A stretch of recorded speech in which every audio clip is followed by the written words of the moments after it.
The wipers on Michael Thompson's 15-year-old Ford pickup fought a losing battle against the Tennessee mountain rain. Each swipe across the cracked windshield only smeared the water into streaks that caught the headlights of oncoming traffic like broken glass.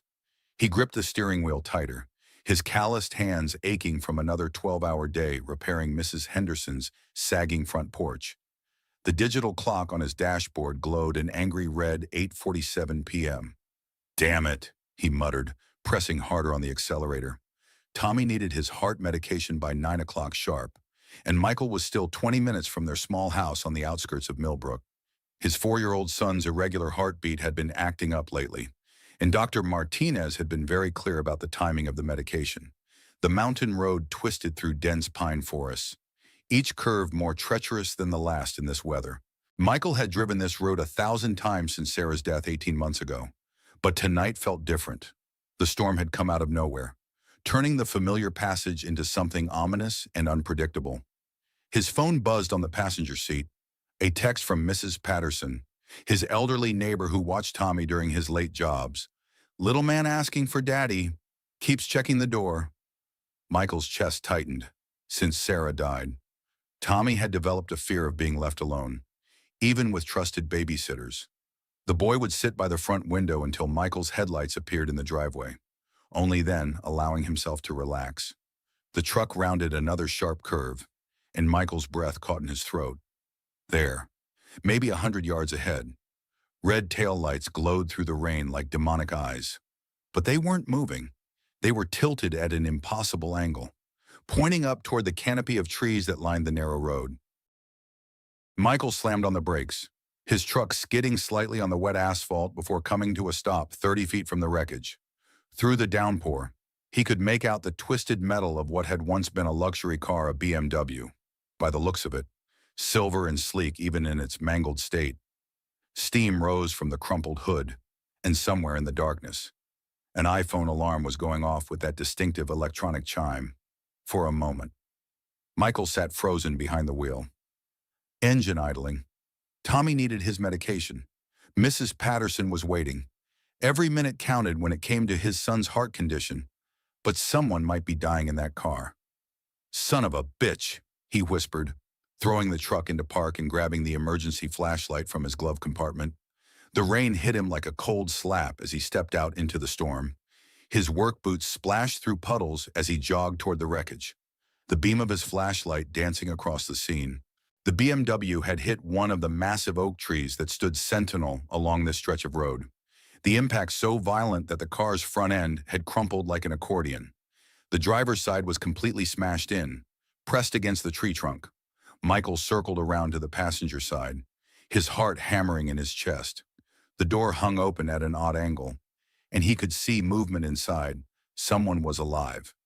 "Hello," he called out over the roar of the rain and the hissing steam from the engine. "Can you hear me?" He reached the passenger door and swept his flashlight beam inside. What he saw made him pause. A woman, maybe in her early 30s, was slumped across the center console. Her blonde hair was matted with blood from a cut on her temple, but her chest was rising and falling steadily. She wore an expensive-looking black dress that had probably cost more than Michael made in a month.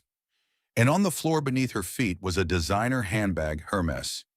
If he remembered correctly from the magazines Sarah used to flip through at the doctor's office. But it wasn't her obvious wealth that made Michael's hands tremble as he reached for her. It was her face, even unconscious, even injured. She looked exactly like Sarah. Not similar, not reminiscent. Exactly like her. Michael's knees nearly buckled. He gripped the doorframe to steady himself, blinking hard to make sure he wasn't hallucinating. The rain drummed against his back as he stared at the woman's face, taking in every detail. The delicate curve of her jawline, the small scar above her left eyebrow, the same scar Sarah had gotten falling off her bike when she was 7. Even the tiny mole just below her right ear. It was impossible. Sarah had been cremated. He'd scattered her ashes himself in the meadow behind their house where she used to pick wildflowers with Tommy. "Ma'am," his voice came out cracked and unsteady. "Ma'am, can you hear me?" The woman stirred slightly, her eyelids fluttering. Michael forced himself to move, to push past the shock and focus on getting her out of the car. The engine was still hissing, and he could smell something that might have been gasoline. He reached under her arms and carefully pulled her from the wreckage. She was lighter than Sarah had been. He noticed more delicate somehow. As he lifted her, papers scattered from her purse across the wet asphalt, business cards, what looked like legal documents, and a boarding pass from Los Angeles to Nashville. Michael managed to get her to his truck and into the passenger seat, wrapping her in the emergency blanket he kept behind the seat. As he was reaching for his phone to call 911, her eyes opened. They were blue, the exact same shade of cornflower blue as Sarah's. Sarah. The word escaped his lips before he could stop it. The woman blinked slowly, confusion clouding her features. When she spoke, her voice was hoarse but distinctly different from Sarah's. There was something sophisticated about it, an accent that spoke of expensive schools in big cities. I'm sorry, what? She tried to sit up straighter, wincing as she did. My head. No, don't move too much, Michael said quickly, his hands shaking as he dialed 911. You've been in an accident. I'm calling for an ambulance. Wait. She reached out and touched his arm, and Michael felt an electric shock run through him. What did you call me? Michael stared at her, his throat dry. Nothing. I thought you were someone else. As he waited for the 911 operator to answer, he found himself studying her face again. The similarities to Sarah were uncanny, but now that she was conscious, he could see the differences too. Her nose was slightly different, more refined. Her lips were fuller, and there was something in her eyes, a sharpness that Sarah had never possessed. 911, what's your emergency? Car accident on Highway 127, about 10 miles east of Millbrook, Michael said, never taking his eyes off the woman. One victim, conscious but injured. We need an ambulance. Sir, are you injured as well? No, I'm the one who found her. She was unconscious when I pulled her from the car. As he provided the dispatcher with more details, the woman was looking around the cab of his truck with growing awareness. Her gaze fell on the insurance papers clipped to his visor, and he saw her eyes widen slightly when she read his name. Michael Thompson, she whispered. He nearly dropped the phone. How do you know my name? But before she could answer, the sound of sirens began to echo through the mountains, growing louder with each passing second. The emergency room at Millbrook General Hospital was a harsh, fluorescent nightmare of white walls and antiseptic smells. Michael sat in an uncomfortable plastic chair, still in his wet work clothes, watching through the glass doors as doctors examined the woman from the car. It was past 11 o'clock. Tommy's medication was hours late, and Mrs. Patterson had called twice asking when he'd be home. But something kept Michael rooted to that chair, unable to leave until he knew the woman was going to be okay. Dr. Sarah Kim, a young resident with kind eyes, emerged from the examination room and walked over to where Michael sat. She's going to be fine, Dr. Kim said, settling into the chair beside him. Mild concussion, some cuts and bruises, but nothing serious. You got to her just in time if that car had caught fire. Michael nodded, relief flooding through him. Has she said anything about what happened? That's the interesting part. Dr. Kim glanced back toward the examination room. She's experiencing some temporary memory loss, not uncommon with head injuries. But she can't remember much of anything before the accident. She knows her first name, Isabella, but that's about it. Isabella, Michael repeated. The name felt foreign on his tongue, nothing like the Sarah that had nearly slipped out earlier. We found her driver's license in her purse, Dr. Kim continued. Isabella Rosewood, address in Palo Alto, California. We're trying to contact her emergency contacts, but so far no luck. What was she doing in Tennessee? She doesn't remember, but there were some interesting things in her car before the tow truck took it away. Dr. Kim pulled out a plastic evidence bag containing several water-damaged papers. Business cards for a tech company called Rosewood Technologies, some legal documents that look like they might be related to adoption records, and this. Avery, she handed Michael a photograph that had been partially protected by a leather portfolio. It showed a young girl, maybe 5 or 6 years old, standing next to another girl who looked exactly like her. Twins. Michael's hands trembled as he stared at the photo. One of the girls looked exactly like Sarah had. At that age, he'd seen enough childhood pictures to recognize her immediately. Mr. Thompson. Dr. Kim was studying his face with concern. Are you all right? This girl, Michael pointed to one of the twins. She looks like someone I used to know. Really, that's quite a coincidence. Dr. Kim stood up. Would you like to see her? She's been asking about the man who saved her. Michael followed Dr. Kim down the sterile corridor, his mind racing. The photograph, the uncanny resemblance, the fact that Isabella had somehow known his name, none of it made sense. Isabella was sitting up in the hospital bed when they entered, looking small and vulnerable in the standard issue gown. Someone had cleaned the blood from her hair, and in the harsh hospital lighting, the resemblance to Sarah was even more striking. This is Michael Thompson, Dr. Kim said. He's the one who pulled you from the car. Isabella's blue eyes met his, and Michael felt that same electric shock he'd experienced in the truck. Thank you, she said softly. They tell me you probably saved my life. Just glad you're okay. Michael remained near the door, unsure of himself.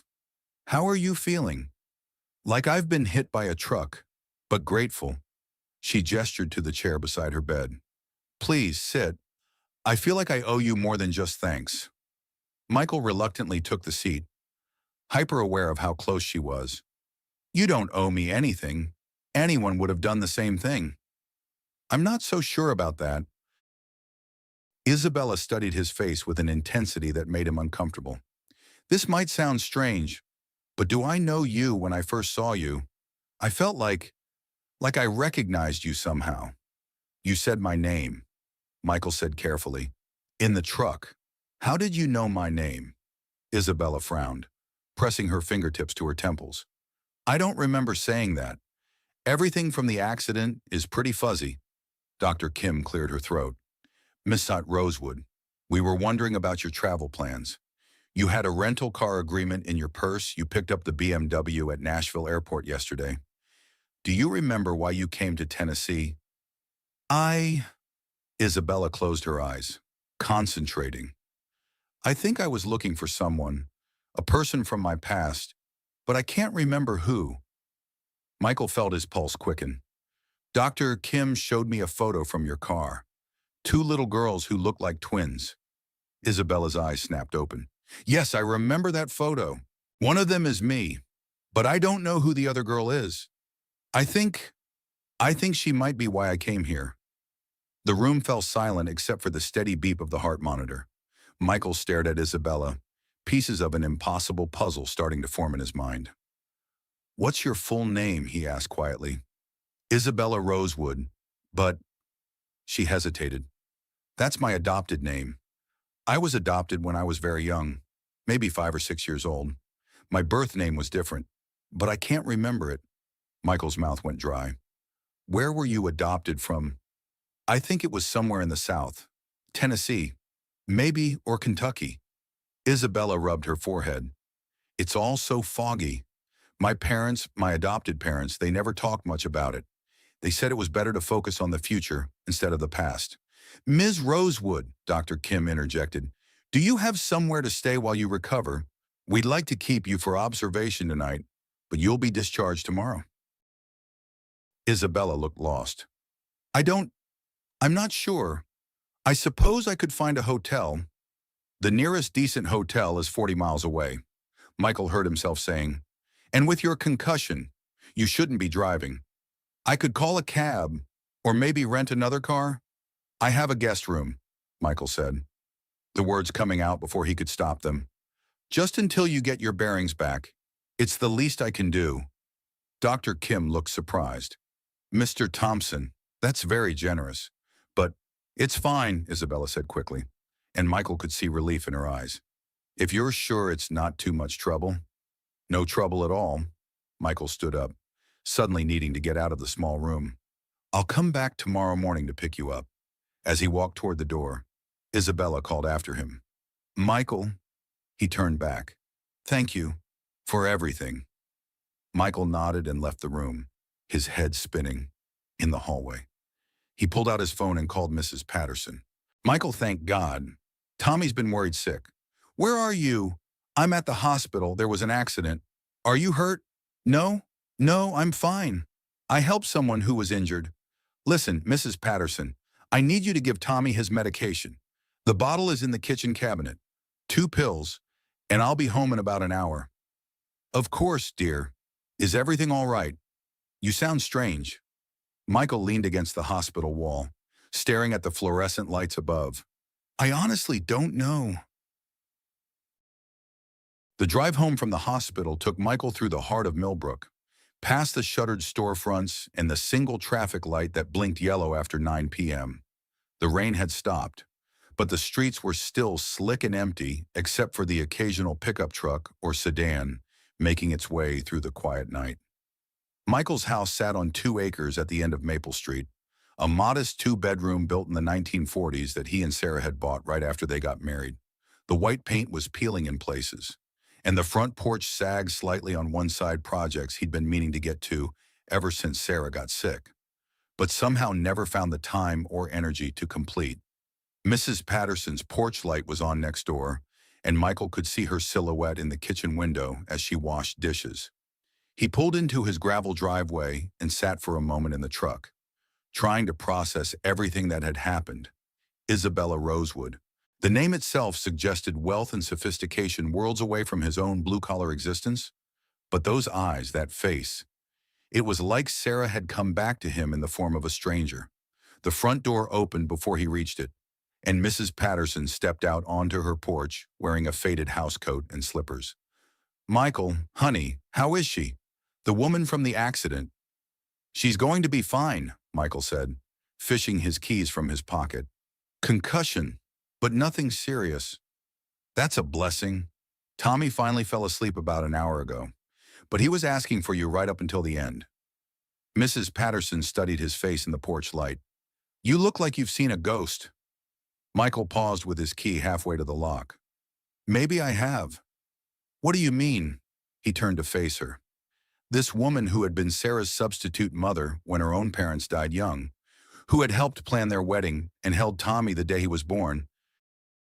If anyone would understand, it would be Betty Patterson. The woman I pulled from the car, he said slowly. She looks exactly like Sarah. Mrs. Patterson's eyebrows rose.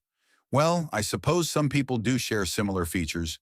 No, Betty, not similar. Exactly like her. Like they could be sisters. Mrs. Patterson was quiet for a long moment, studying his face. What are you thinking? Michael, I don't know what to think. She's adopted, says she came to Tennessee looking for someone from her past, and there was a photo in her car of 2 little girls who looked like twins. Oh my, Mrs. Patterson whispered. I invited her to stay here while she recovers. I know it sounds crazy, but it doesn't sound crazy at all, Mrs. Patterson said firmly. If there's even a chance she's family, Sarah would want you to help her. Michael nodded, grateful for her understanding. I better check on Tommy. He took his medicine like a good boy. But Michael, she waited until he looked at her. Be careful. I know how much you miss Sarah, but don't let hope cloud your judgment. Inside the house, Michael moved quietly through the familiar rooms. Everything was exactly as he'd left it that morning, Tommy's toys scattered across the living room floor. Breakfast dishes still in the sink. Sarah's coffee mug on the counter where it had sat unwashed for 18 months because Michael couldn't bring himself to put it away.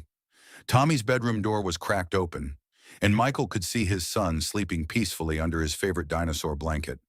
The boy's dark hair was tousled across his forehead, and his breathing was steady and strong.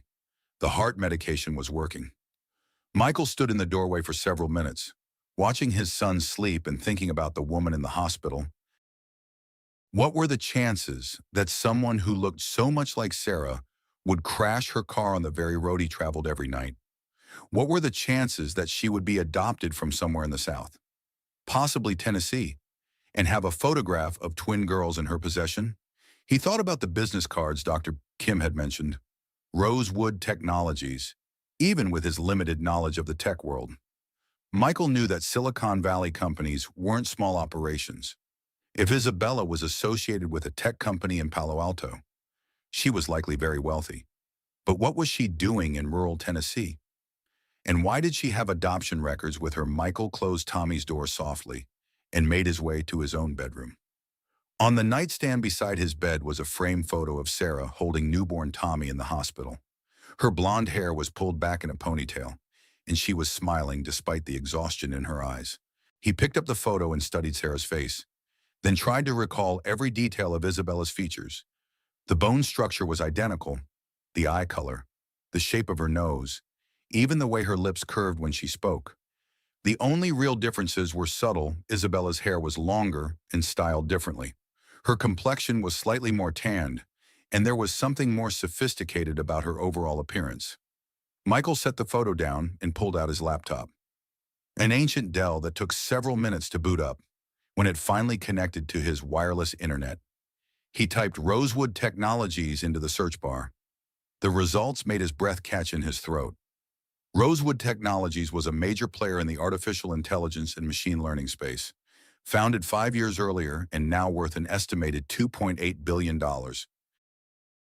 The company's website featured a sleek design and testimonials from Fortune 500 companies who used their software for everything from customer service to financial analysis.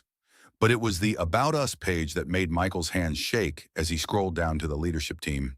There, under Chief Executive Officer, was a professional headshot of Isabella Rosewood. She was wearing a navy business suit and smiling confidently at the camera, her blonde hair styled in a sophisticated bob. The accompanying bio read, Isabella Rosewood founded Rosewood Technologies in 2019 with the vision of making artificial intelligence accessible to businesses of all sizes. Under her leadership, the company has grown from a startup in her garage to a major industry player with over 500 employees worldwide.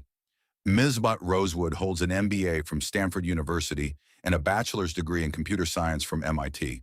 She has been featured on the covers of Forbes, Fortune, and Entrepreneur magazines, and was named to the 40 Under 40 list by both Forbes and Inc. magazine. Michael stared at the screen. The woman he'd pulled from a wrecked BMW wasn't just wealthy, she was a multi-millionaire tech CEO. What was someone like that doing driving alone through rural Tennessee mountains at night? He clicked on the news section of the website and found several recent articles about the company. The most recent, dated just 3 weeks ago, was from TechCrunch. Rosewood Technologies announces major expansion plans as CEO takes sabbatical. Michael read the article twice, according to the report. Isabella had announced that she was taking a 3-month sabbatical from the company to pursue personal projects and had turned day-to-day operations over to her co-founder and CTO. The article speculated about potential acquisitions or new product launches, but Isabella had refused to provide specifics about her plans. A 3-month sabbatical to pursue personal projects, and she'd ended up in Tennessee with adoption records and a photo of twin girls. Michael closed the laptop and lay back on his bed, staring at the ceiling.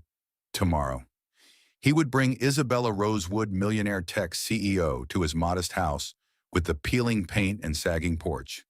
She would sleep in the guest room that doubled as his home office, surrounded by the carefully preserved remnants of his life with Sarah. And maybe, just maybe, he would finally get some answers about the impossible resemblance that had shaken him to his core. But first, he needed to call in sick to work and figure out how to explain to Tommy why a woman who looked exactly like his mother would be staying in their house. Michael woke to the sound of small feet pattering across the hardwood floor and the familiar creak of his bedroom door opening. Pale morning light filtered through the curtains as Tommy climbed onto the bed. Still wearing his dinosaur pajamas and clutching his stuffed elephant. "Daddy, you're home." Tommy settled against Michael's side with the easy affection of a 4-year-old who had never known a world where his father wasn't the center of his universe. "Good morning, buddy." Michael ruffled Tommy's dark hair, which stuck up at odd angles despite Mrs. Patterson's best efforts the night before. "How are you feeling today?" "Good, my chest doesn't hurt."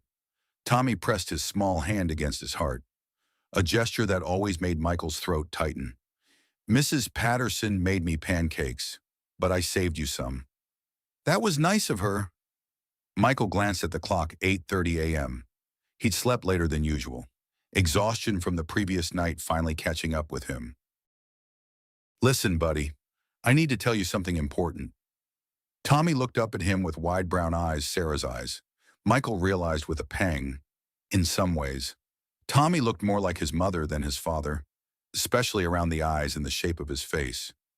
"Remember how Mommy had to go away because she got sick?" Michael said carefully. Tommy nodded solemnly. They'd had this conversation many times over the past 18 months, and Tommy seemed to understand as much as any 4-year-old could that his mother wasn't coming back. "Well, last night I helped a lady who was hurt in a car accident. She's going to stay with us for a few days while she gets better. Like when Grandma Betty stays over." "Sort of like that." Michael hesitated, unsure how to prepare Tommy for what he was about to see. "This lady looks a lot like Mommy did. Not exactly the same, but very similar. I want you to understand that she's not Mommy. Okay, her name is Isabella, and she's a different person." Tommy frowned, processing this information with the seriousness he brought to most adult conversations. "Why does she look like Mommy?" "I don't know, buddy. Sometimes people just look alike, even when they're not related." "Can I meet her?" "You will, when I bring her home from the hospital. But remember, she's not Mommy. She's just a friend who needs our help." Tommy nodded again, then settled more comfortably against Michael's side. "Daddy, do you think Mommy would want us to help her?" The question hit Michael like a physical blow. Sarah had always been the one to take in stray cats, to volunteer at the church food bank, to invite lonely neighbors over for Sunday dinner. She would absolutely want them to help Isabella. "Yes," Michael said quietly. "I think Mommy would definitely want us to help her." After Tommy went to play in the living room, Michael called his supervisor at Henderson Construction. "Mike, you never call in sick," Ron Henderson said when Michael explained he needed the day off. "You sure you're not just hungover?" "I'm sure. I'll make up the hours tomorrow." "Take care of yourself, man. And Mike, that woman you helped last night, the whole town's talking about it. Mrs. Garcia saw the ambulance in the tow truck on her way home from her night shift at the diner." Michael grimaced. Millbrook was the kind of small town where news traveled faster than wildfire, especially when it involved car accidents and strangers. By noon, everyone would know that Michael Thompson had rescued a woman from a BMW and taken her to the hospital. "It was nothing," Michael said. "Just helped someone who needed it." "Still, good for you. Sarah would be proud." After hanging up, Michael made coffee and breakfast while Tommy played with his toy dinosaurs on the living room carpet. The morning routine was familiar and comforting: coffee in Sarah's favorite mug, which Michael had finally started using again. Scrambled eggs the way Tommy liked them. Toast cut into triangles. At 10 o'clock, Michael called the hospital to check on Isabella's discharge status. Dr. Kim told him she was ready to go and that the patient seemed anxious to leave. "She's been asking about you," Dr. Kim added. "I think she's genuinely grateful for what you did." Michael arranged for Mrs. Patterson to watch Tommy for a few hours, then drove back to Millbrook General. The October morning was crisp and clear, with the kind of brilliant blue sky that made the Tennessee mountains look like a postcard. The storm from the night before had washed the air clean, and everything seemed to sparkle in the sunlight. Isabella was waiting in the hospital lobby when he arrived, wearing the same black dress from the night before, but looking considerably better than she had in the emergency room. Someone had helped her wash and style her hair, and the cut on her temple was covered with a small bandage. In the natural light, she looked even more like Sarah, so much so that Michael had to pause in the doorway to collect himself. She smiled when she saw him, and Michael felt that familiar electric shock. "Michael, thank you for coming. I wasn't sure if you'd really show up." "Of course I did." He approached cautiously, still unnerved by her resemblance to his late wife. "How are you feeling?" "Much better. Still a little dizzy, but the headache is almost gone." She stood up from the lobby chair, moving carefully. "The doctor said I should take it easy for a few days and avoid driving until the concussion symptoms completely clear up." "That's probably wise." Michael gestured toward the exit. My truck is outside. It's not as nice as your BMW, but it'll get us there. Isabella laughed, and the sound sent chills down Michael's spine. It wasn't exactly like Sarah's laugh, but it was close enough to resurrect memories he'd been trying to bury. As they walked to the parking lot, Isabella asked, "Tell me about Millbrook. I don't remember much about why I came here, but it seems like a nice town. It's small, population about 8,000. Most people work at the furniture factory or commute to Nashville for jobs. Not much exciting happens here. Sometimes small towns are exactly what you need," Isabella said thoughtfully. Michael helped her into the passenger seat of his truck. Hyper aware of how close she was as he reached across to adjust her seatbelt, she smelled like hospital soap and something else, an expensive perfume that was nothing like the simple lavender scent Sarah had always worn. "I hope you don't mind," Isabella said as Michael started the engine, "but I asked the hospital to contact my insurance company about covering your expenses. For the truck, your time, anything related to helping me last night? That's not necessary. It's the least I can do." Isabella turned in her seat to look at him. "I also wanted to ask about the photo the doctor showed me, the one with the two little girls. Do you really think one of them looked like someone you knew?" Michael was quiet for a moment, navigating the truck out of the hospital parking lot and onto the main road toward home. "My wife," he said finally. "She passed away 18 months ago. One of the girls in that photo looked exactly like she did as a child." "I'm so sorry for your loss." Isabella's voice was soft. "What was her name?" "Sarah. Sarah Thompson." Isabella was quiet for several moments, staring out the passenger window at the passing scenery. When she spoke again, her voice was barely above a whisper. "Sarah. That name. It feels familiar somehow." Michael's hands tightened on the steering wheel. "Familiar how?" "I don't know. Like an echo of something I should remember, but can't quite reach." Isabella pressed her fingertips to her temples. "Ever since the accident, I keep having these flashes of memory. A yellow house, a playground, and a name that sounds like Sarah, but not quite. What kind of name? Maybe Lily or Sally." Isabella shook her head in frustration. "It's all so fuzzy. The doctors said the memories might come back gradually as my brain heals." They drove the rest of the way to Michael's house in comfortable silence, Isabella taking in the rural landscape of rolling hills and farmland that surrounded Millbrook. When Michael pulled into his gravel driveway, she studied the modest white house with its wraparound porch and flower beds that had gone wild since Sarah's death. "It's lovely," she said, "very homey." "It needs work," Michael admitted, noticing the house through her eyes, the peeling paint, the loose shutter, the porch steps that sagged slightly. "I keep meaning to fix things up, but there never seems to be enough time. Sometimes the imperfections are what make a place feel like home," Isabella said.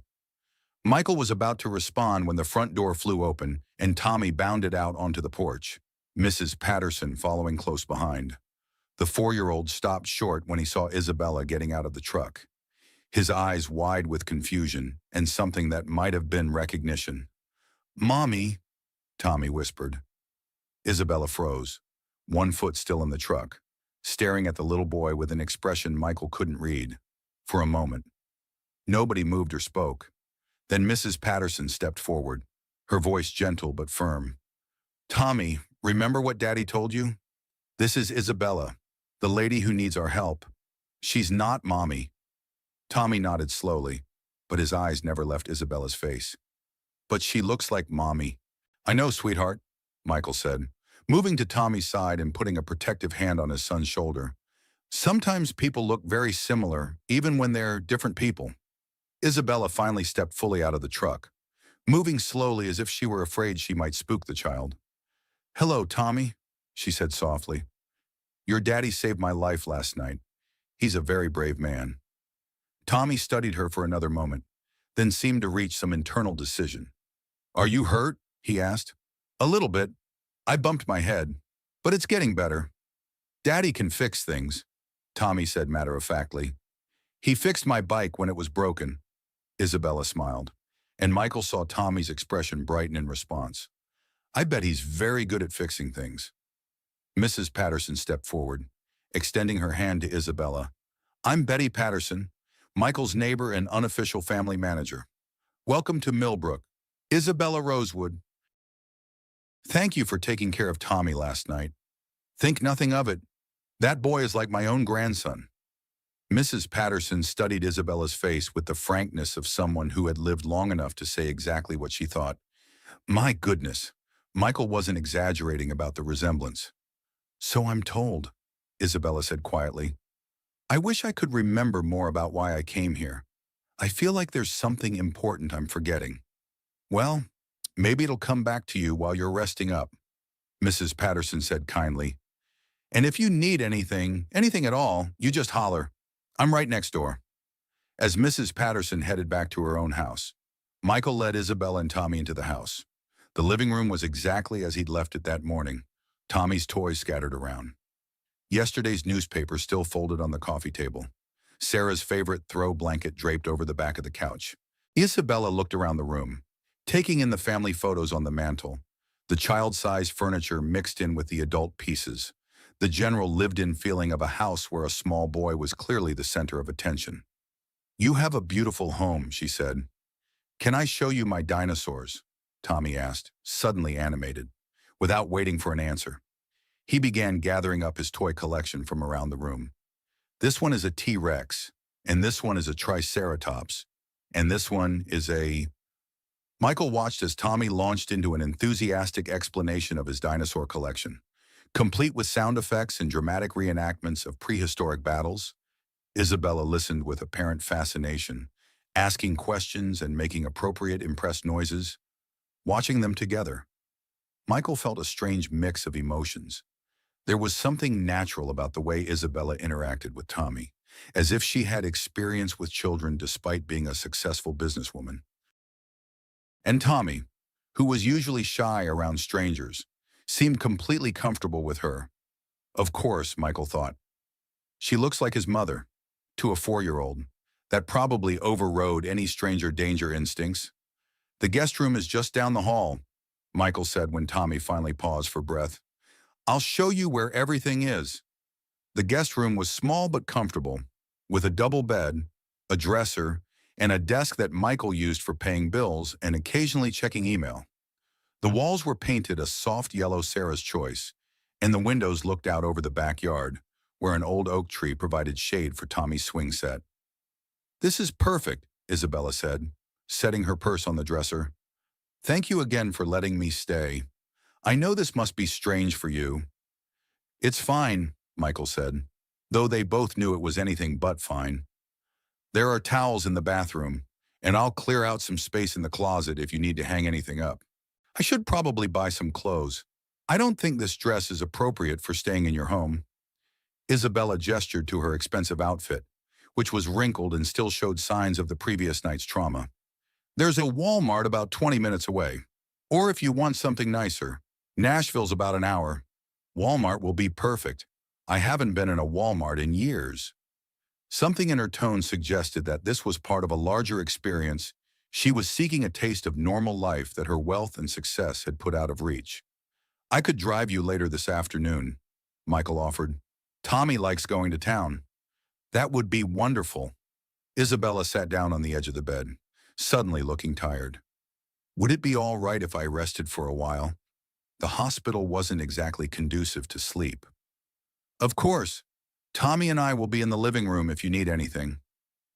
Michael was almost to the door when Isabella called his name.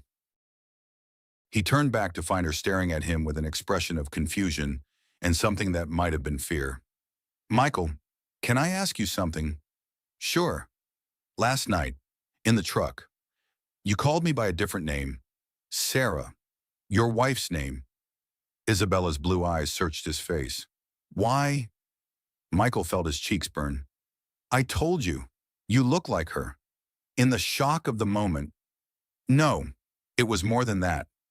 Isabella stood up, moving closer to him. You looked at me like you'd seen a ghost. Like you recognized me. Michael stared at her, his mouth dry, in the afternoon light filtering through the guest room windows. The resemblance to Sarah was even more pronounced. It wasn't just the physical features, it was something in her expression. The way she tilted her head when she asked a question. "I don't know how to explain it," he said finally. "Maybe I'm just projecting because I miss her so much." "Maybe," Isabella said, but she didn't sound convinced. "Or maybe there's something else. Something we're both missing." Before Michael could respond, Tommy appeared in the doorway, clutching his stuffed elephant. "Can Isabella read me a story?" he asked. Michael looked at Isabella, who smiled and nodded. "I'd love to read you a story." "Tommy, what's your favorite book?" As Tommy led Isabella to the living room to select a book from his collection, Michael remained in the guest room doorway, watching them go. The way Tommy's small hand fit so naturally into Isabella's. The way she automatically shortened her stride to match his. It was like watching a home movie of Sarah and Tommy. If Sarah had lived to see their son at 4 years old. Michael shook his head and went to make lunch, trying to push away the impossible thoughts that were starting to form in his mind. Isabella was a stranger, a wealthy tech executive from California who happened to look like his late wife. The adoption records and the photograph of twin girls were probably coincidence, but as he listened to Isabella's voice from the living room, reading "Goodnight Moon" with the same gentle inflection Sarah had always used, Michael couldn't shake the feeling that nothing about Isabella Rosewood's presence in their lives was coincidental at all. 3 days had passed since Isabella's arrival, and already the rhythms of Michael's household had begun to shift in ways both subtle and profound. She had insisted on cooking breakfast each morning, moving around his kitchen with an efficiency that suggested she was more comfortable there than her expensive clothes and tech executive background would indicate. Tommy had taken to following her around like a devoted puppy, chattering about dinosaurs and asking endless questions that she answered with infinite patience. And Michael found himself watching her constantly, looking for clues to explain the impossible resemblance that haunted his every waking moment. It was Thursday morning when the first major revelation came, though it arrived in such an ordinary way that Michael almost missed its significance entirely. Isabella was standing at the kitchen counter, scrambling eggs in the same cast-iron skillet Sarah had used every morning for 5 years. She hummed softly as she worked a melody Michael didn't recognize but found strangely soothing. Tommy sat at the small kitchen table, coloring in his dinosaur book and providing running commentary on his artistic choices. "This one is going to be purple," Tommy announced, holding up his crayon.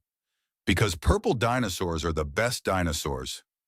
"Purple is an excellent choice," Isabella agreed, flipping the eggs with practiced ease. "Did you know that some scientists think dinosaurs might have actually been very colorful?" "Really?" Tommy's eyes widened. "Like rainbows. Maybe not quite like rainbows, but probably much more colorful than the movies show them." Michael watched this exchange from the doorway, coffee mug in hand, marveling at how natural Isabella seemed with his son. She had an easy way with children that suggested experience. Though her corporate biography mentioned nothing about a family of her own, the mail truck rumbled up the gravel driveway, and Michael went to collect the day's delivery.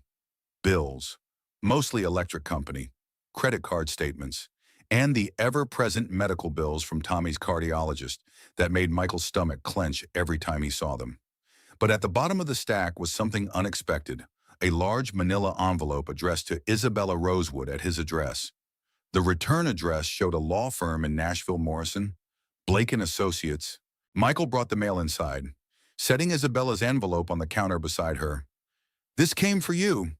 Isabella glanced at the envelope, and Michael saw her face go pale. She set down the spatula with trembling hands. "Are you okay?" Michael asked. Yes, I think so." Isabella picked up the envelope, studying the return address. "I remember this law firm.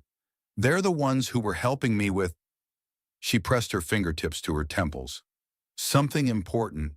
Something about my adoption. Do you want to open it?" Isabella nodded but made no move to tear open the envelope. Her hands were shaking slightly, and Michael could see that whatever was inside had the potential to change everything. "Tommy," Michael said gently, "why don't you go play in your room for a few minutes? But what about breakfast? We'll call you when it's ready." Tommy looked between his father and Isabella, sensing the sudden tension in the room. then gathered up his crayons and book and headed down the hall to his bedroom. Isabella tore open the envelope with careful precision, as if she were defusing a bomb. Inside were several legal documents and a letter on law firm letterhead. She read the letter first, her eyes moving rapidly across the page, and Michael watched her expression change from confusion to shock to something approaching grief. "What is it?" Michael asked quietly. Isabella looked up at him, tears glistening in her blue eyes. "They found her," she whispered. "My sister. My twin sister."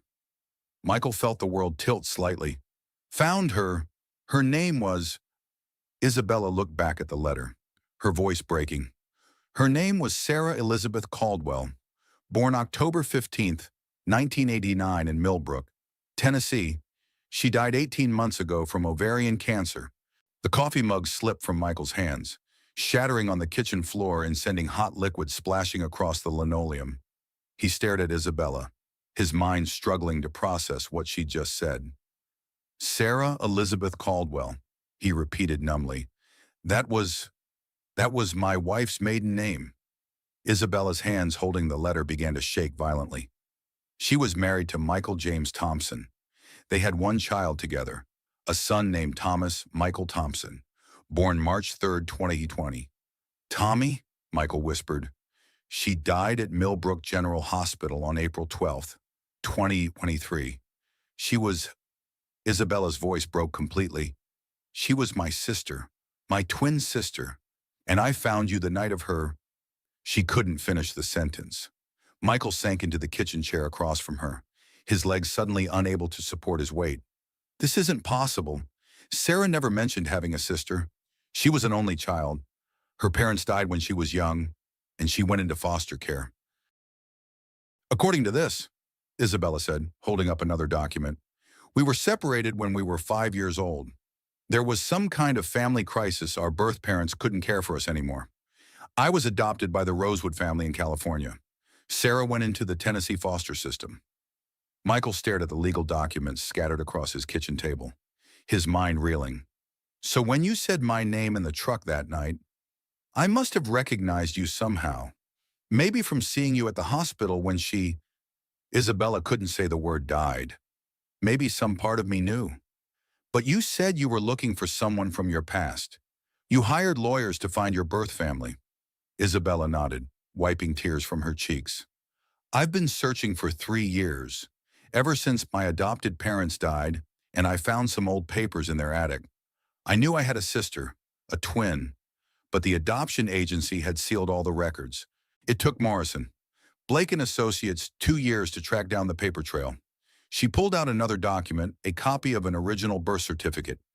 "We were born Isabella Marie Caldwell and Sarah Elizabeth Caldwell to Robert and Linda Caldwell of Millbrook, Tennessee. Our birth parents both died in a car accident when we were 5.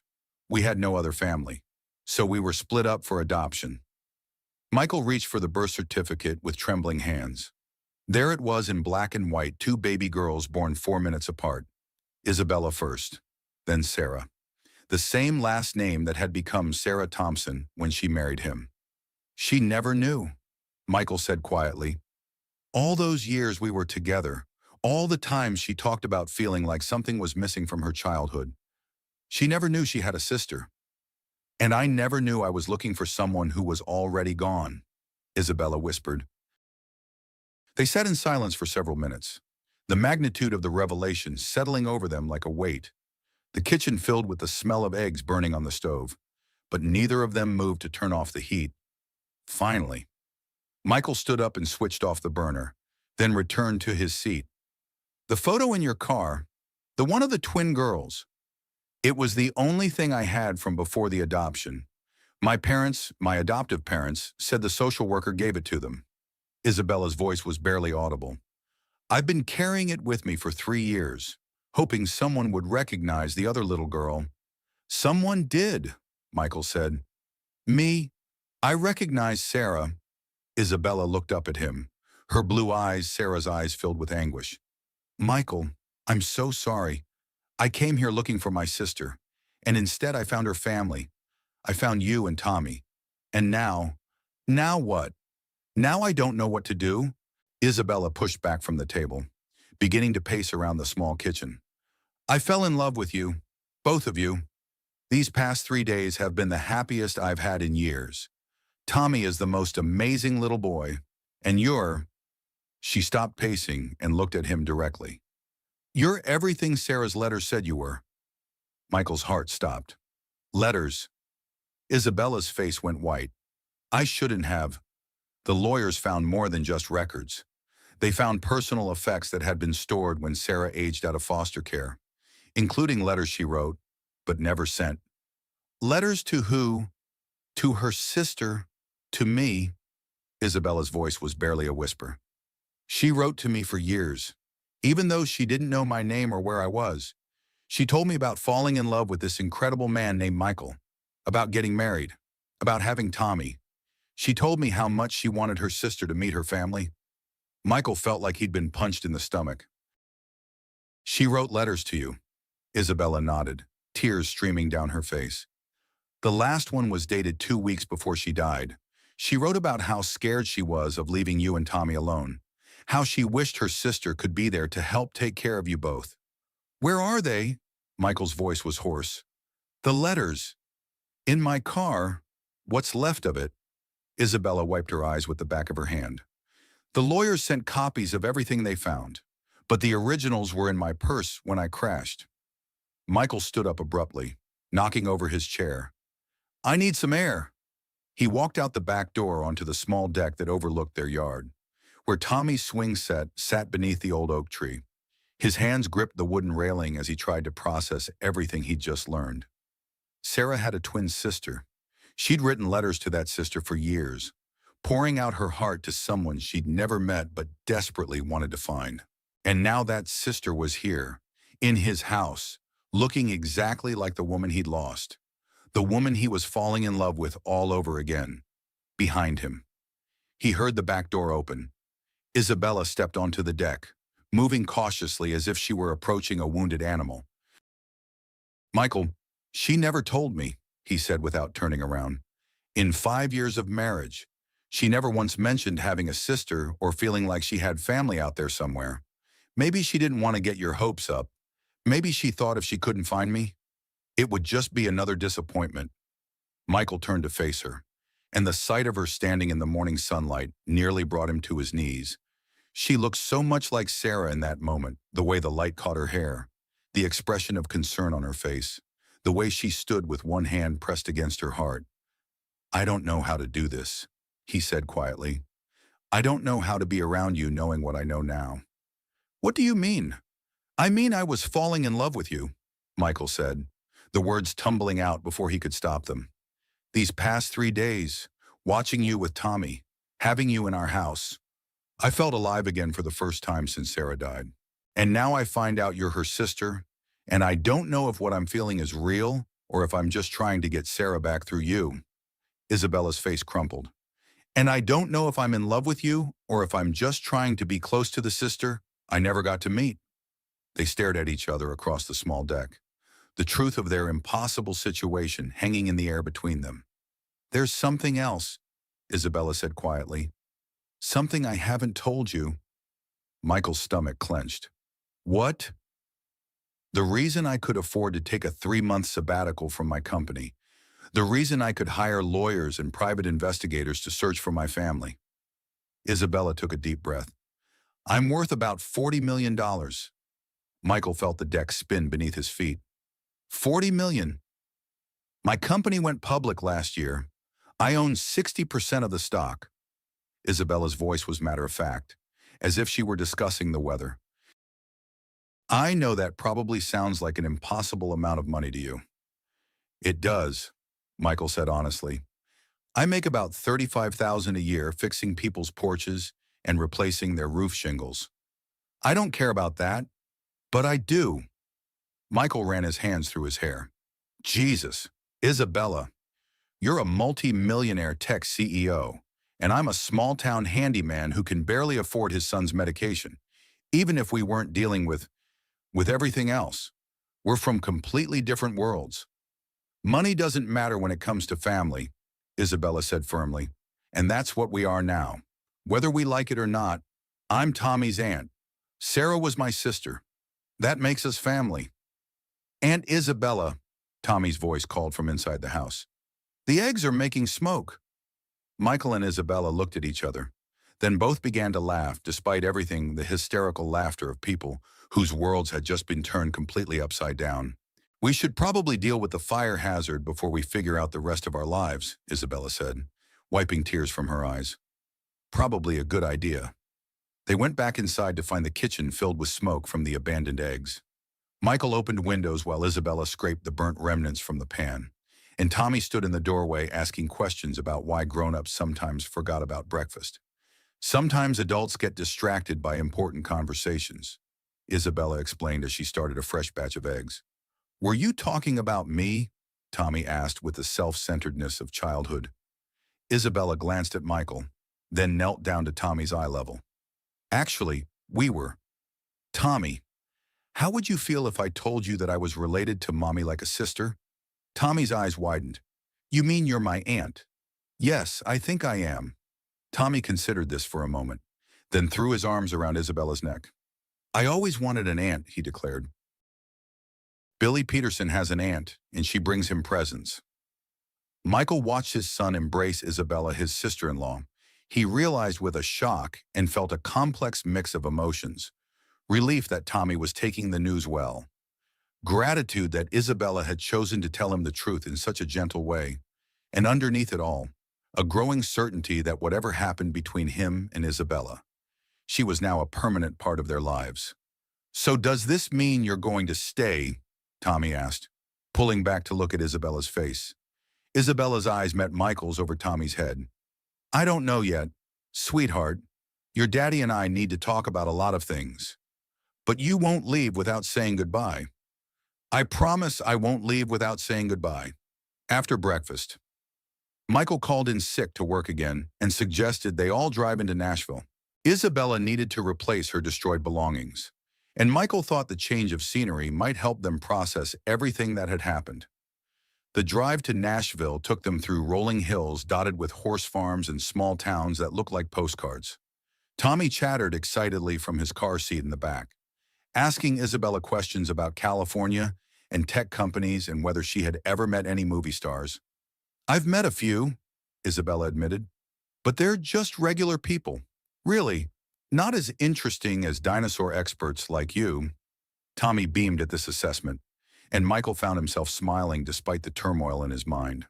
They stopped first at a large department store where Isabella bought several outfits more appropriate for staying in a small Tennessee town: jeans, sweaters, sneakers, and a warm jacket for the October weather. Michael watched her shop with fascination, noting how she gravitated toward simple, comfortable clothes rather than the expensive designer pieces he'd expected. I haven't worn jeans in about 5 years, she admitted as they left the store. Being a CEO means a lot of business suits and networking events. Do you miss it? Michael asked.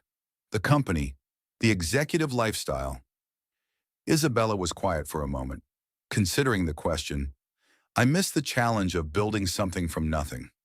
I miss my team, they're brilliant people doing innovative work. But I don't miss the pressure, the constant travel, the feeling like I was always performing for investors and board members. They had lunch at a family restaurant Tommy chose because it had a dinosaur on the sign. As they waited for their food, Isabella pulled out her phone and showed Tommy pictures of her office in Palo Alto, a sleek space with floor-to-ceiling windows overlooking Silicon Valley. It's very clean, Tommy observed diplomatically. Isabella laughed. It is very clean, not nearly as fun as your house. Our house has toys, Tommy said proudly. And it has you, Isabella added. Ruffling his hair, Michael watched this interaction and felt something shift inside his chest. The way Isabella looked at Tommy, the genuine affection in her voice, it wasn't just politeness or even the natural fondness of an adult for a cute child. There was something deeper there, something that spoke of real love. After lunch, they walked through a nearby park where Tommy ran ahead to climb on the playground equipment. Michael and Isabella sat on a bench, watching him play. He's amazing, Isabella said quietly. Sarah would be so proud of the little boy he's becoming. She would have loved you too, Michael said. She always felt like something was missing from her life. Now I know what it was. I wish I could have met her. I wish I could have been there when she was sick. Michael was quiet for a moment, remembering those final weeks when Sarah had grown weaker and thinner, when every day had been a struggle against the cancer that was slowly taking her away. She would have wanted to meet you too, he said finally, but she also would have wanted you to be here now, helping me take care of Tommy. Isabella turned to look at him. Is that what you want, for me to stay and help take care of him? I don't know, Michael said honestly. A week ago, my life was simple, difficult, but simple. I worked. I took care of Tommy. I tried not to think too much about how lonely I was. Now, now, now I don't know anything anymore. I don't know how I feel about you. I don't know what's best for Tommy. I don't know if we're making a terrible mistake or if this is exactly what's supposed to happen. Isabella was quiet for several minutes, watching Tommy go down the slide for the dozenth time. When she spoke, her voice was thoughtful. Can I tell you something about my life in California? Michael nodded. I have a beautiful house in Palo Alto, 4 bedrooms, 3 bathrooms, a gourmet kitchen I never use because I'm always working. I have a Tesla in the garage and a cleaning service that comes twice a week. Isabella's voice was matter-of-fact. I also haven't had a real conversation with anyone outside of work in about 2 years. I eat most of my meals alone. I haven't been on a date in 18 months. And even then it was just networking disguised as romance. Sounds lonely. It is. I built this incredibly successful company, made more money than I ever dreamed of, and somewhere along the way, I forgot how to live. Isabella looked at him. These past 3 days with you and Tommy have been the most real I've felt in years. Even knowing that part of it might be because I remind you of Sarah. Even knowing that, Isabella's voice was steady. Michael, I can't undo the fact that I'm Sarah's sister, and you can't undo the fact that you were her husband. But maybe we don't have to. Maybe we can build something new while still honoring what came before. Before Michael could respond, Tommy came running over to the bench, his cheeks flushed from playing. Can we go see the ducks? He asked, pointing to a pond on the other side of the park. Sure, buddy. Michael stood up, grateful for the interruption. The conversation with Isabella was moving into territory he wasn't ready to navigate yet. They spent another hour at the park, feeding ducks and pushing Tommy on the swings. As the afternoon wore on, Michael found himself relaxing into the simple pleasure of watching Isabella interact with his son. She was patient and attentive, asking the right questions and showing genuine interest in Tommy's elaborate explanations of duck behavior and playground physics.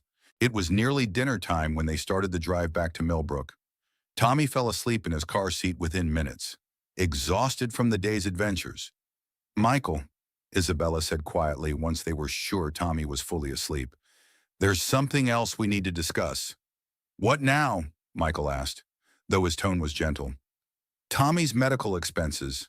I saw some of the bills on your kitchen counter, and I did some research on pediatric cardiology while you were taking a shower yesterday. Isabella's voice was careful, professional. His condition is serious, and the ongoing treatment costs must be enormous. Michael's hands tightened on the steering wheel. We're managing. Are you? Isabella's voice was gentle but persistent. Because from what I can tell, you're barely keeping your head above water financially, and if Tommy needs surgery, we'll figure it out, Michael said, his voice harder than he intended. We always do. You don't have to figure it out alone anymore. Michael was quiet for several miles, wrestling with his pride and his fear and his growing realization that Isabella was right. Tommy's medical bills were crushing him, and they were only going to get worse as his son got older. I can't take your money, he said finally. Why not? Because it would change everything between us? Because I'd never know if you were here, because you care about us, or because you feel guilty about having money we need? Isabella was quiet for a moment. What if I told you I'm not offering charity? What if I told you I have a proposal that would benefit both of us? Michael glanced at her suspiciously. What kind of proposal? What if I moved my company's operations to Tennessee? What if I bought some land outside Millbrook and built a tech campus there? Michael nearly swerved off the road. You want to move your entire company to Tennessee? Why not? We're fully remote anyway because of the pandemic. My employees are scattered across the country, and Tennessee has great tax incentives for tech companies. Isabella, you're talking about completely uprooting your life. I'm talking about building a new life, she said firmly. A life where I can be close to my nephew and the man who, she trailed off. The man who, what? The man who makes me want to be more than just a successful CEO. The man who makes me want to be a person again. Michael pulled into his driveway and sat for a moment with the engine idling, staring at his modest house with its peeling paint and sagging porch. In the back seat, Tommy slept peacefully, his stuffed elephant clutched in his small arms. If you moved your company here, Michael said slowly, you'd be creating jobs for people in this town. Good jobs. Hundreds of them, eventually. Software developers, project managers, customer service representatives, and we could partner with the local community college to provide training programs. Michael turned to look at her. You've really thought this through. I've been thinking about it since this morning, when I realized that everything I've been searching for my whole life is right here in this little town. Isabella's voice was quiet but certain. I found my sister's family. I found people who matter more to me than stock prices and board meetings. Why would I want to go back to California? Because this is crazy, Michael said. But there was no conviction in his voice. The best things usually are. They carried Tommy inside and got him ready for bed, working together with an ease that felt both natural and strange. Isabella read him a bedtime story while Michael cleaned up the kitchen, and when she emerged from Tommy's room 20 minutes later, she found Michael sitting at the kitchen table with 2 cups of coffee and a serious expression. We need to talk about the practical stuff, he said. Isabella sat down across from him. Okay. If you're serious about moving your company here, if you're serious about staying, we need to figure out what that looks like. Michael wrapped his hands around his coffee mug. Because I care about you, Isabella, more than I probably should, considering everything. But I won't let Tommy get attached to someone who's going to leave when the novelty wears off. I'm not going anywhere, Isabella said firmly. How can you be sure? Because for the first time in my adult life, I feel like I'm exactly where I'm supposed to be. Isabella reached across the table and covered his hand with hers. Michael, I know this is complicated. I know we're both dealing with emotions and situations that don't make rational sense, but I also know that I love Tommy like he's my own child. And I love you in a way that scares me. Michael stared down at their joined hands. Even if we figure out the emotional stuff, there are practical problems. Your wealth, my lack of it, the fact that you're Sarah's sister, the fact that I'm not sure I'm ready for another relationship. Then we take it slow, Isabella said. We figure it out one day at a time. And if it doesn't work out, then at least Tommy will have his aunt in his life. At least you'll have someone who understands what Sarah meant to both of us. Michael was quiet for a long moment, considering all the ways this could go wrong and all the ways it might go right. There's one more thing, he said finally. What? If you're going to be part of our lives, if you're going to help with Tommy's medical expenses, then I want to contribute something too. And Michael looked up at her. I want to help you with your tech campus project. I know construction. I know the local contractors and suppliers. I want to be your partner in this, not just the guy you're helping out. Isabella smiled, and Michael felt his heart skip a beat. I was hoping you'd say that. Really, I know tech, but I don't know Tennessee. I don't know how to build community relationships or navigate small-town politics. I need someone who understands this place. Isabella squeezed his hand. I need you. They sat in comfortable silence for several minutes, the weight of the day's revelations settling around them. Outside, the October wind rustled through the oak tree in the backyard, and somewhere in the distance a train whistle echoed across the hills. So what happens now? Michael asked. Now we start figuring out how to build a life together? Isabella said. All 3 of us. Michael nodded, feeling simultaneously terrified and hopeful. It's going to be complicated. The best things usually are, Isabella repeated with a smile, as they cleaned up the coffee cups and turned off the lights. Michael caught sight of himself in the hallway mirror and barely recognized the man looking back at him. For the first time in 18 months, he looked like someone who had a future to look forward to. It was going to be complicated, and it was going to be difficult, and there were 100 ways it could all fall apart. But for tonight, that didn't matter. Tonight, his son was sleeping peacefully down the hall, and the woman who looked like his late wife but was entirely her own person was making plans to build a new life around their small family. It was enough. 2 weeks had passed since the revelation that Isabella was Sarah's twin sister, and the small town of Millbrook had begun to buzz with rumors about the wealthy tech executive who was supposedly planning to bring her company to Tennessee. Michael found himself fielding questions from neighbors, co-workers, and even the cashier at the grocery store, all wanting to know if it was true that hundreds of high-paying jobs might be coming to their struggling community. The answer, Michael was learning, was more complicated than anyone realized. Isabella had spent the past week on conference calls with her board of directors, her CFO, and a small army of lawyers and accountants. Michael would hear her voice through the guest room door, speaking in the crisp, authoritative tone of someone accustomed to making million-dollar decisions. It was a reminder of the vast differences in their backgrounds. Even as she helped Tommy with his homework each evening and learned to make his favorite grilled cheese sandwiches, this particular Friday morning found Michael sitting in Dr. Martinez's office at Millbrook General, listening to news that made his world tilt on its axis once again. "I'm afraid Tommy's condition has progressed more rapidly than we anticipated," Dr. Martinez said, his weathered face grave as he studied the test results spread across his desk. "The medication is helping, but it's not enough anymore. We need to start thinking seriously about surgical intervention." Michael felt his mouth go dry. "What kind of surgery?" "A complete heart valve replacement. It's a complex procedure, but Tommy is young and strong. With the right surgical team, his prognosis would be excellent. And without the surgery," Dr. Martinez was quiet for a moment. "Without it, I'd be surprised if he makes it to his 6th birthday." The words hit Michael like a physical blow. He gripped the arms of his chair, struggling to breathe. "How much time do we have?"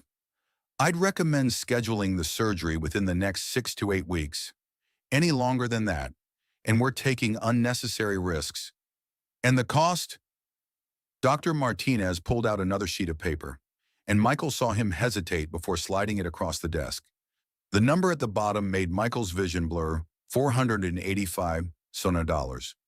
"That's with insurance covering 60%, Dr. Martinez said gently. "I know it seems impossible, but there are programs, payment plans." Michael stared at the estimate, doing rapid mental math. Even if he sold his house, his truck, everything he owned, he wouldn't come close to covering the remaining costs, and Tommy couldn't wait for him to figure out financing. "Dr.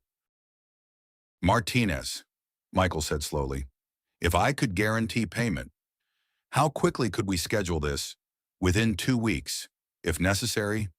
I have contacts at Vanderbilt Children's Hospital. They have one of the best pediatric cardiac surgery programs in the country." Michael nodded numbly and took the paperwork, promising to call within a few days with their decision, as he walked through the hospital corridors toward the parking lot. His phone buzzed with a text from Isabella. "How did the appointment go?" He stared at the message for a long moment, then typed back, "We need to talk." Isabella was waiting for him when he pulled into the driveway, sitting on the front porch steps with Tommy beside her. They were working on a jigsaw puzzle, a 1,000-piece image of dinosaurs that Tommy had been determined to complete since the day Isabella arrived. "That piece goes there, Aunt Isabella," Tommy said, pointing to a section of blue sky. "See, it has the same funny shape." "You're absolutely right," Isabella said, snapping the piece into place. "How did you get so good at puzzles?" "Daddy taught me. He says puzzles are like fixing things, you just have to find where all the pieces belong." Michael stood at the edge of the porch, watching them work together, and felt his heart break a little more. How was he going to tell his 4-year-old son that he needed major surgery? How was he going to explain that Daddy might not be able to afford to save his life? Isabella looked up as he approached, and he saw her expression change as she read something in his face. "Tommy," she said gently, Why don't you go inside and wash your hands for lunch? I'll finish this section while you're gone. Okay. Tommy bounded into the house, leaving Michael and Isabella alone on the porch. It's bad news, Isabella said. It wasn't a question. Michael sat down heavily beside her on the steps. He needs surgery, soon. Without it, he couldn't finish the sentence. Isabella's face went white. When? Within 6 to 8 weeks. Michael pulled out the cost estimate and handed it to her. This is what it's going to cost. Isabella stared at the paper, and Michael watched her expression cycle through shock, determination, and something that looked like fierce protectiveness. Okay, she said simply. Isabella, you can't just say okay to a $500,000 medical bill. Actually, I can. Isabella folded the paper carefully and handed it back to him. I can and I will. This is Tommy's life we're talking about. I can't let you do that. You can't stop me from doing that. Isabella's voice was calm but steel hard. Michael, I have $40 million sitting in various investment accounts. This surgery represents about 1% of my net worth. For me, this is like you buying a tank of gas. Michael stared at her, overwhelmed by gratitude and frustration in equal measure. It's not about the money, Isabella. Well, it is about the money, but it's also about, I'm his father. I'm supposed to be able to take care of him. And you have been taking care of him, Isabella said firmly. You've given him a loving home. You've made sure he got the medical attention he needed. You've been both mother and father to him for 18 months, but you don't have to do it alone anymore. Before Michael could respond, his phone rang. The caller ID showed a number he didn't recognize with a 615 area code, Nashville. Michael Thompson. The voice was crisp, professional. Yes, this is Janet Morrison from Morrison, Blake and Associates. I'm the attorney who's been handling Miss Rosewood's family search. I understand you're the widower of Sarah Thompson, formerly Sarah Caldwell. That's right. Mr. Thompson, I'm calling because we've discovered some additional information that I believe you and Miss Rosewood need to hear. Would it be possible for both of you to come to our Nashville office this afternoon? Michael looked at Isabella, who had moved closer and was obviously listening to both sides of the conversation. She nodded. We can be there by 3 o'clock, Michael said. Excellent. I'll see you then. After he hung up, Isabella was already standing and brushing off her jeans. I'll call Mrs. Patterson to watch Tommy. What do you think they found? I don't know, Isabella said. But something in her expression suggested she might have some idea. But I think we're about to get some more answers. Morrison, Blake and Associates occupied the top 3 floors of a sleek office building in downtown Nashville. The reception area was all glass and chrome, with original artwork on the walls and the kind of expensive furniture that whispered rather than shouted about the firm's success. Janet Morrison turned out to be a woman in her 50s with silver hair and intelligent eyes behind wire-rimmed glasses. She greeted them in a conference room that offered sweeping views of the Nashville skyline. Thank you both for coming on such short notice, she said, gesturing for them to sit at the polished oak table. What I have to share with you is unusual, to say the least. She opened a thick file folder and pulled out several documents. Ms. Rosewood, when you hired our firm to locate your birth family, you provided us with very limited information. Your adoptive parents had told you that your birth parents died in a car accident and that you had been separated from a sister during the adoption process. Isabella nodded. That's what I'd been told my entire life. Well, it turns out that some of that information was inaccurate. Janet Morrison's voice was careful. Your birth parents, Robert and Linda Caldwell, did indeed die in a car accident when you were 5 years old, and you were indeed separated from your twin sister during the adoption process. But there's more to the story. She pulled out a copy of a legal document. After your parents' death, you and Sarah were placed in temporary foster care while the state tried to locate any living relatives. It turns out there was a relative, your father's brother, James Caldwell, who lived in Oregon. Michael felt a chill run down his spine. Sarah never mentioned having an uncle because she didn't know about him. Janet Morrison said. James Caldwell was contacted by Tennessee Social Services, and he initially agreed to take both girls. But then something happened that changed everything. She pulled out another document, what looked like a medical report.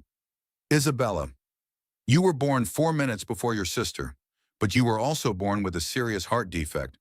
The doctors weren't sure you would survive infancy. Your Uncle James was told that you would require expensive, ongoing medical care, potentially for the rest of your life. Isabella's hand went to her chest unconsciously. I've never had heart problems. Because the Rosewood family in California had the resources to get you the best medical care available. You had surgery when you were 6 years old to correct the defect, but at the time of the adoption, your Uncle James was a working-class man with limited resources. He was told he could adopt one healthy child or two children, one of whom would require expensive medical care for an indefinite period. Michael felt sick to his stomach. He chose Sarah. He chose Sarah, Janet Morrison confirmed. Isabella was placed for adoption with a family who specifically wanted to adopt a child with medical needs, the Rosewoods, who had been trying to conceive for years and had the financial resources to handle any medical situation. The room was completely silent for several moments. Michael looked at Isabella and saw tears streaming down her face. So Sarah went to live with family, and I was given away because I was sick, Isabella whispered. That's not exactly how it played out, Janet Morrison said gently. Your Uncle James died in a logging accident 6 months after he adopted Sarah. She went back into the foster care system at that point. Isabella's head snapped up. What? Sarah spent the rest of her childhood bouncing between foster homes, just like you always believed you would have if you hadn't been adopted by the Rosewoods. Janet Morrison's voice was compassionate. In a strange way, the decision that separated you girls ended up giving you both the families you needed. Sarah got to spend 6 months with a loving uncle before the tragedy, and you got the medical care that saved your life. Michael was staring at the documents spread across the table, trying to process everything he'd heard. So if Isabella had been healthy, they would have been adopted together. Most likely, yes. And if James Caldwell hadn't died, Sarah would have grown up with family instead of in foster care. Janet Morrison gathered the papers into a neat stack. There's one more thing. We found something else among Sarah's effects. She handed Isabella a small jewelry box. This was in the storage unit with her other personal items from when she aged out of foster care. Isabella opened the box with trembling hands. Inside was a simple silver locket on a thin chain. She opened the locket to reveal 2 tiny photos, one of Isabella as a baby, one of Sarah. She kept a picture of me, Isabella whispered. According to the social worker's notes, she was given that locket when she was first placed with your uncle. She kept it her entire life. Isabella stared at the locket, tears falling onto the conference table. She never forgot me. It appears she never stopped looking for you, either. We found evidence that she made several attempts over the years to locate adoption records, but the files were sealed. Michael reached over and took Isabella's free hand. She would have loved you, he said quietly. If she'd found you, she would have loved you so much. Isabella closed the locket and put it around her neck with shaking hands. All these years, I thought I was the lucky one. I thought I was the one who got the better life because I was adopted by a wealthy family. You were both lucky, Janet Morrison said gently. You both found families who loved you. You both became strong, successful women, and now you found each other's families. As they left the law office and walked back to Michael's truck, Isabella was quiet, processing everything they'd learned. It wasn't until they were halfway back to Millbrook that she spoke. Michael, yeah, I want to do more than just pay for Tommy's surgery. Isabella's voice was quiet but determined. I want to establish a foundation, a medical foundation to help families who can't afford critical care for their children. Michael glanced at her. Like what happened to us would have happened without your money. Exactly like that. I want to call it the Sarah Caldwell Foundation. Isabella stared out the passenger window at the Tennessee countryside rolling past. I want to make sure no parent ever has to choose between saving their child's life and going bankrupt. That's a beautiful way to honor her memory. I have the money to do it. Michael, I could fund it with $50 million and still have more wealth than I know what to do with. Isabella turned to look at him. But I want you to help me run it. I want us to be partners in this. Michael was quiet for several minutes, considering what she was proposing. A foundation that could help hundreds of families like theirs. A way to turn their personal tragedy into something that could save other children's lives. On one condition, he said finally. What condition? We run it from here, from Millbrook. We build your tech campus. We create jobs for this community. And we base the foundation here too. Isabella smiled for the first time since they'd left the law office. I was hoping you'd say that. 3 weeks later, Michael stood in the waiting room at Vanderbilt Children's Hospital, watching Isabella pace back and forth across the polished floor. Tommy had been in surgery for 4 hours, and the waiting was excruciating. The cardiac surgery team at Vanderbilt was everything Dr. Martinez had promised world-class surgeons with experience in the most complex pediatric cases. They'd reviewed Tommy's case and assured Michael and Isabella that the procedure, while serious, was well within their capabilities. Still, Michael couldn't shake the fear that had been gnawing at him since they'd admitted Tommy that morning. His little boy had been so brave, chattering excitedly about the heart doctors who were going to fix him and asking if he'd have a scar like Harry Potter. He's going to be fine, Isabella said, settling into the chair beside Michael for the dozenth time that afternoon. Dr. Peterson said the surgery was going exactly as planned. I know, Michael said, though his voice betrayed his anxiety. It's just, he's all I have left of her. He's not all you have left, Isabella said gently, and you're not going to lose him. Michael looked at her, this woman who had appeared in their lives like an answer to a prayer he hadn't known he was praying over the past month. Isabella had become essential to their daily routine in ways both large and small.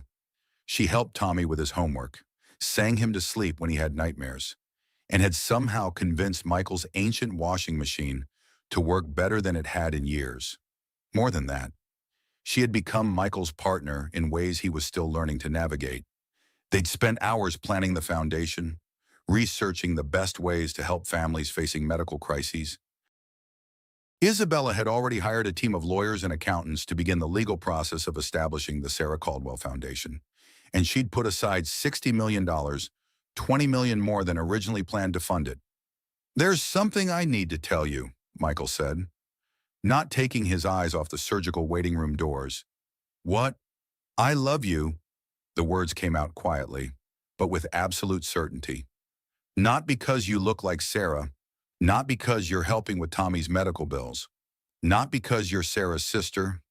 I love you because you're you, because you make terrible coffee but excellent pancakes, because you sing off-key in the shower and you let Tommy paint your fingernails purple, because you're brilliant and kind and you make me want to be a better man. Isabella was quiet for so long that Michael finally turned to look at her. She was staring at him with tears in her eyes. I love you too, she said finally. I've been afraid to say it because everything happened so fast, and because I wasn't sure if my feelings were real or if I was just trying to get closer to Sarah's memory. But spending these weeks with you and Tommy, this is the most real I've ever felt in my life. Michael reached for her hand, and they sat in comfortable silence as the hospital bustled around them. Nurses hurried past with charts and medications. Families huddled in quiet conversations. And somewhere down the hall a baby was crying. Mr. Thompson. Dr. Peterson's voice made them both look up. The surgeon was still in his scrubs, but he was smiling. The surgery went perfectly. Tommy did beautifully. His new valve is functioning exactly as we hoped. Michael felt his knees go weak with relief. When can we see him? He'll be in recovery for about an hour. Then we'll move him to the cardiac ICU. You can see him then, but he'll be pretty groggy for the rest of today. After Dr. Peterson left, Michael and Isabella held each other in the middle of the waiting room, both of them crying with relief and gratitude. He's going to be okay, Isabella whispered against Michael's shoulder. He's going to be okay, Michael repeated, as if saying it out loud would make it even more true. 6 months later, Michael stood on the front porch of their new house, a sprawling farmhouse on 50 acres just outside Millbrook, where the Sarah Caldwell Foundation headquarters was under construction. In the distance, he could see the preliminary construction for the Rosewood Technologies campus, which would bring over 300 jobs to the area within the next 2 years. Tommy came running around the corner of the house, chasing a golden retriever puppy that Isabella had insisted they needed. The scar on Tommy's chest had healed beautifully, and his energy levels were higher than they'd ever been. Dr. Martinez had declared him completely healthy at his last checkup. "Daddy," Tommy called out, the puppy tumbling along beside him. "Aunt Isabella says dinner's ready." "Aunt Isabella," Michael called through the screen door. "Since when do you call him when dinner's ready instead of using the dinner bell?" Isabella appeared in the doorway wearing an apron covered in flour and what looked like chocolate. Her blonde hair was pulled back in a ponytail, and she had a smudge of something on her cheek that made Michael want to kiss it away. "Since I burned the first batch of cornbread and wanted to distract him before he noticed," she said with a grin. "I smell smoke," Tommy announced helpfully. "Traitor," Isabella said, ruffling his hair as he ran past her into the house. Michael walked over to Isabella and used his thumb to wipe the flour smudge from her cheek. "You know, for a woman who can run a multi-million-dollar tech company, you're remarkably disaster-prone in the kitchen." "I'm learning," Isabella protested. "And anyway, you knew what you were getting into when you proposed." Michael looked down at the simple engagement ring on Isabella's finger. Nothing like the expensive jewelry she could afford, but exactly what she'd wanted when he'd proposed 3 months earlier on the anniversary of the night he'd pulled her from that wrecked BMW. The proposal itself had been far from romantic by traditional standards. They'd been standing in the half-built foundation offices, reviewing architectural plans and arguing about the placement of the children's playroom, when Michael had suddenly realized he couldn't imagine a future that didn't include Isabella in every aspect of it. "Isabella," he'd said, interrupting her explanation of why the playroom needed to be visible from the reception area. "What, marry me?" She'd stared at him for a long moment, then looked around at the construction debris and the dust-covered plans. Here now, wherever, whenever. I just know I want to spend the rest of my life building things with you." Things like foundations and tech campuses, things like families and dreams and futures we never could have imagined on our own. Isabella had said yes, and they'd kissed surrounded by sawdust and scaffolding, with Tommy cheering in the background because he'd been hiding behind a stack of drywall. Eavesdropping on the conversation, now, 6 months later. They were planning a small wedding for the following spring. Mrs. Patterson was insisting on handling the flowers. The entire town seemed to be involved in planning the reception, and Tommy had appointed himself ring bearer, best man, and wedding planner. "Mr. Michael." A voice from the driveway interrupted his thoughts. He turned to see a young woman approaching the house, holding the hand of a little girl who couldn't have been more than 3 years old. "Can I help you?" Michael asked. "I hope so," the woman said, her voice shaky with emotion. "My name is Jennifer Martinez. This is my daughter, Sophia. Dr. Martinez at the hospital gave me your address. He said you might be able to help us." Michael looked at the little girl, who was pale and thin in the way that spoke of serious illness, behind him. He heard Isabella step onto the porch. "What's wrong with Sophia?" Isabella asked gently. "She needs a liver transplant," Jennifer said, tears starting to fall. "The doctors found a donor, but our insurance won't cover the full cost, and we can't afford." She broke down completely. Isabella was already moving, kneeling down to Sophia's eye level. "Hi, sweetheart. What's your favorite color, Mom?" "Pink," Sophia whispered shyly. "Pink is a great color. Do you know what? I have a friend who helps little kids who need operations. Would you like to meet him?" Sophia nodded, and Isabella looked up at Jennifer. "How much do you need?" "The total cost is $180,000. Insurance will cover about half." "Consider it covered," Isabella said simply. "I'll call our foundation coordinator tonight and have the hospital contacted first thing Monday morning." Jennifer stared at Isabella in shock. Just like that. Just like that. Isabella stood up and put her arm around Michael's waist. That's what we're here for. As they watched Jennifer and Sophia drive away an hour later, after Tommy had showed Sophia his dinosaur collection, and Isabella had sent them home with a care package that included her phone number and instructions to call if they needed anything, Michael felt the same sense of rightness he'd experienced the night he'd found Isabella. That's the 15th family this month, Isabella said, leaning against his side. Best investment you ever made, Michael asked. Best investment I ever made, Isabella confirmed. Though I have to say, the returns are getting better all the time. From inside the house came the sound of Tommy practicing his piano lesson, another one of Isabella's additions to their lives, and the puppy barking at something in the backyard.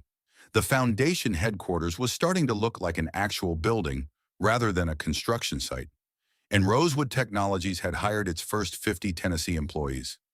Life was complicated and messy, and nothing like what Michael had imagined when he'd been driving home that stormy night 6 months earlier. But it was also full and rich, and exactly what Sarah would have wanted for all of them. You know what I think, Michael said, wrapping his arms around Isabella as the sun set over the Tennessee hills. What do you think? I think Sarah sent you to us. I think she somehow knew that her sister was the missing piece we didn't even know we needed. Isabella was quiet for a moment, her hand absently reaching up to touch the silver locket she wore every day, the one that contained photos of two little girls who'd finally found their way back to each other's families. Maybe she did, Isabella said softly. And maybe that's exactly how love is supposed to work. As they stood on their front porch, watching the first stars appear in the darkening sky, Michael couldn't help but think that some puzzles took years to complete. But when all the pieces finally fell into place, the picture they created was more beautiful than anything you could have imagined at the start. Tommy's laughter echoed from inside the house. The puppy barked happily in the backyard, and somewhere in the distance, a train whistle called across the hills of Tennessee, carrying dreams and possibilities into the night.